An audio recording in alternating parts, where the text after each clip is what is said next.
Rebel Canners, teaching all kinds of food preservation, especially the old ways. We all can use a little bit more of the old ways these days.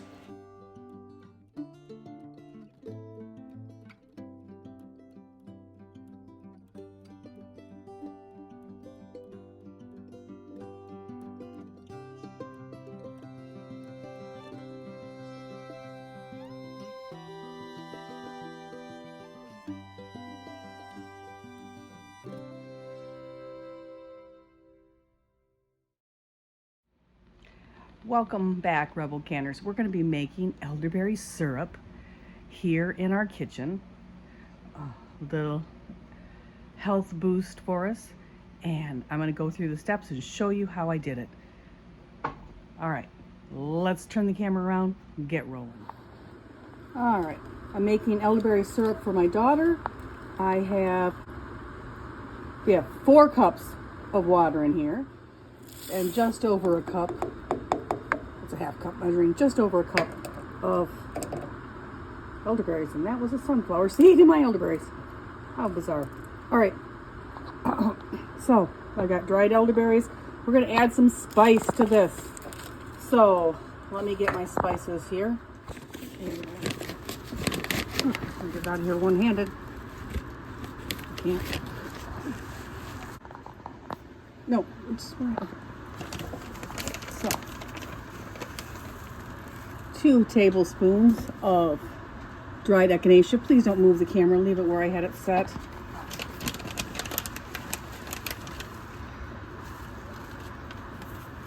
All right, and I'm not a big fan of cloves.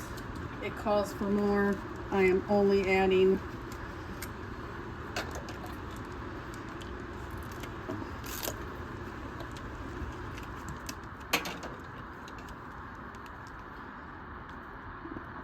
one teaspoon, if I can get it out of here. Pretty clumpy.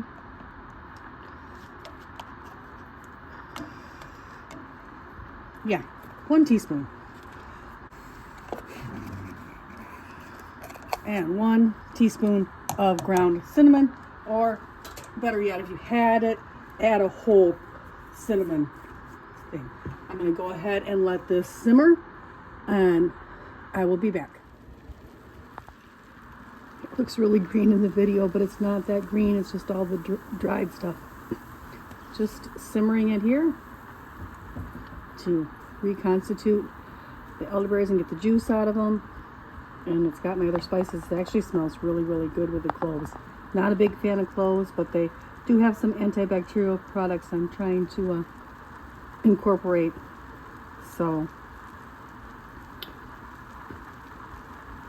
I threw it in there. So it smells like Christmas in here with the cinnamon and cloves, but might counterbalance the earthy, woody texture of the echinacea. I'm going to turn that down. It's getting a little high. All right, just going to keep simmering this on low. The recipe calls for 1 cup of honey. I've divided a half a cup and half a cup in each of these. So I'm going to divide 2 cups of the syrup in each of these. When it cools, it's been simmering for about 45 minutes. I've got to let it cool down, and then I'm going to strain it and put it into a coffee filter, because that's what I have today. I don't have a cheesecloth. I'm going to strain it, about 2 cups in each, and then I'm not throwing out my good stuff.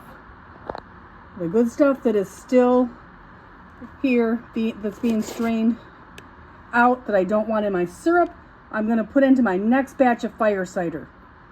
That's another video. But don't throw out this stuff. There's still a lot of goodness we can extract from it using a vinegar process. So just waiting for this to cool off. It's been 45 minutes. I'm letting this cool off.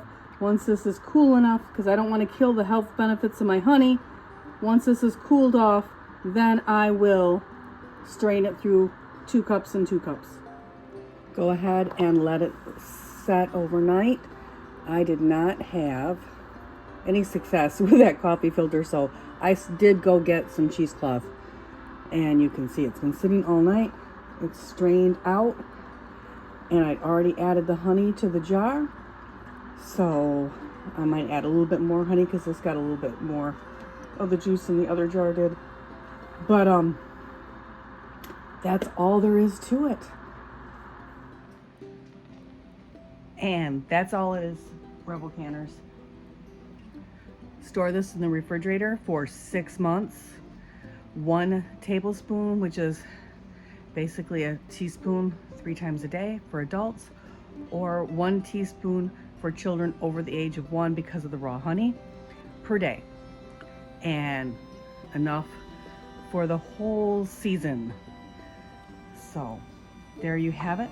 Something you can make relatively easy in your own kitchen for your own health boost, not to replace the medical advice of your doctor. You have a great day now. If you like my content, please hit the like button so I know to make more of this type of video. Thank you, Rebel Canners.